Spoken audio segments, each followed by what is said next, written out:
Hello. Today I thought we could just gently pull back the curtain on a little piece of everyday magic. It's something we all experience, how the websites we visit seem to, well, know us. We're going to explore the really simple, kind of beautiful system that allows the web to remember who you are. I mean, really think about that for a second. You're browsing online, you add a couple of things to your cart, and then life happens. You get distracted, close the tab, maybe even shut down your computer. But when you come back, maybe hours or even days later, it's all still there. How in the world does that happen? Well, it might feel like magic, but it's not some kind of unknowable digital sorcery.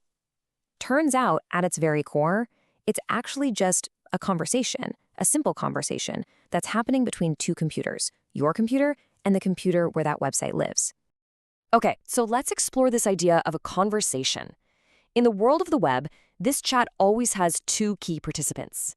They're called the client and the server. It's a really straightforward setup, actually. Your device, your laptop, your phone, whatever you're using, that's the client. It's the one doing the asking.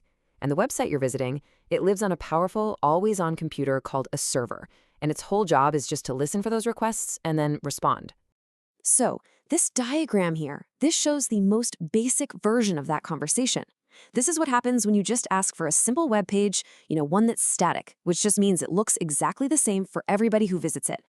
It's a really clean three-step dance. You type in a web address, and your browser, the client, sends out a little request. The server gets that request, finds the right file for that page, and just sends it right back to you. Your browser catches it and shows you the page. Simple, clean, and super fast. But here's where it gets interesting. That simple file exchange, it has no memory.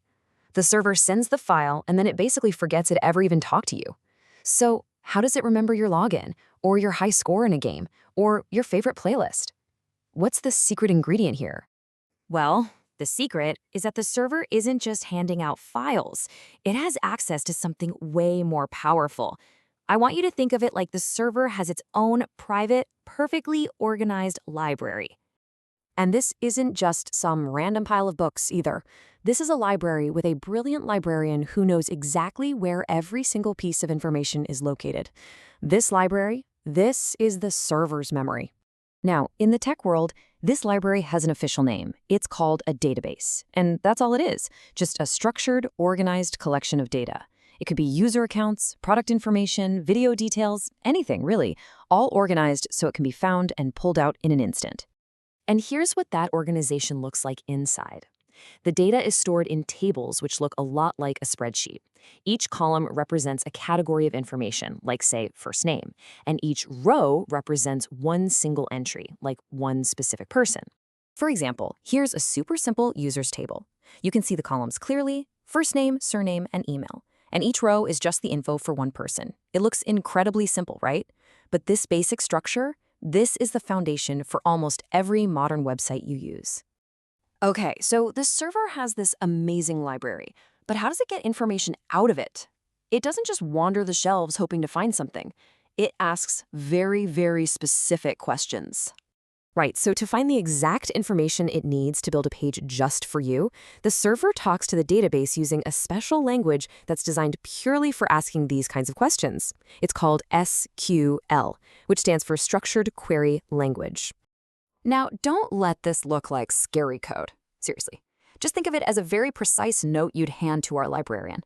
This is what a real question or query looks like in SQL.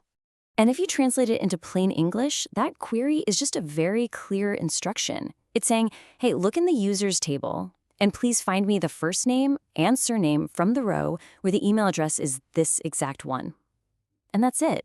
The database finds it and hands it right back. So here's the beautiful part. When you put all of this together, you've got the client-server conversation, and you've got the database library, we get something incredibly powerful. We get what's called dynamic content. Let's look at our conversation diagram again, but now with the database plugged in. See, your browser still makes the request, but now there are a few extra steps on the server side. Before it sends anything back to you, it has its own little side conversation with the database to get the specific information it needs for you. And that's the whole difference right there. A static page is like a printed flyer. Everybody gets the same one. But a dynamic page, that's created on the fly just for you. The server grabs a generic template, fills in the blanks with your data from the database, and then sends you that completely unique, personalized page. And once you see it, you realize this is happening absolutely everywhere. Your social media feed, tailored to who you follow. That's a database query. The videos YouTube recommends, a query. That shopping cart, your saved game, all of it is made possible by these quick, invisible conversations with a database. So, in the end, that magic that makes the web feel so personal, it isn't really magic at all. It's just an efficient little conversation between your computer and a server that has access to a very, very well-organized library. And that kind of leads to a nice final thought. Now that you can see this pattern, the conversation, and the library, just kind of look around your digital life. What other things that seem magical are probably just the result of this simple, elegant system working quietly behind the scenes? Thanks for exploring this with me.